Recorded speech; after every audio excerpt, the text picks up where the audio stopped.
Olá, bom dia. Meu nome é Ricardo Viana e estou participando do processo de treine florestal da Suzano.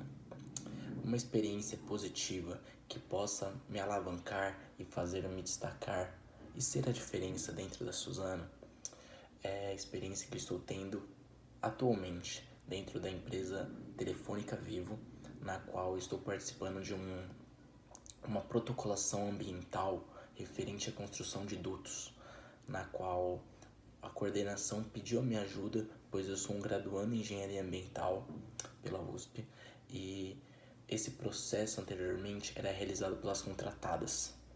Então eu acho que isso está sendo enriquecedor, tanto para a minha formação acadêmica quanto para a minha formação profissional, pois eu estou tendo reuniões semanais com outros coordenadores e com um engenheiro responsável pela obra. Então eu acho que isso é enriquecedor para o meu trabalho em equipe, para aflorar minhas características de liderança.